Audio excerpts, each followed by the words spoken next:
for the students. The admission letter tells you the total amount you need. But that is scaring the parents, because the parents do not know that that is what is required for the students, but there are bursaries, loans, and help that they will get. So that is really the problem. The letter indicates and gives a website where you can apply, but it does not give enough information. When you get into that website, then you are going to use means testing. And means testing asks for a lot of information.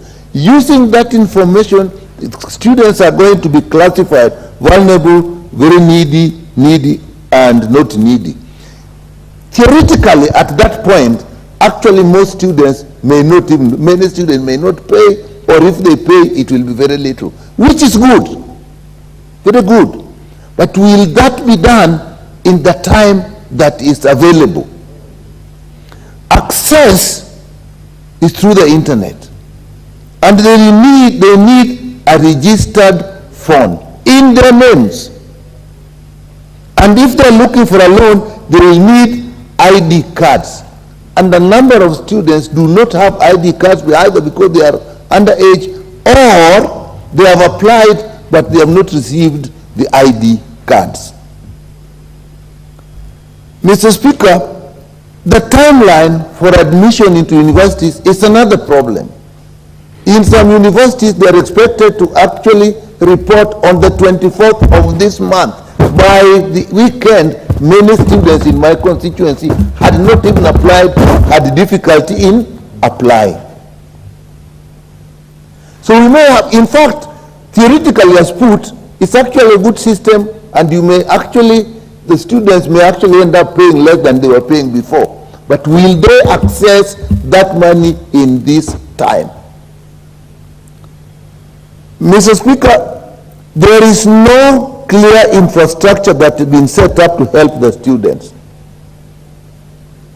The centers are very far for some students. There is need for some Ministry of Education staff to support the students on how to do this. There are problems of internet. There are problems of computers. There are problems of phones. So, Mr. Speaker, my suggestion is this.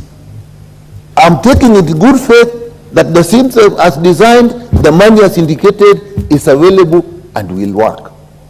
But how we are doing it right now is the problem.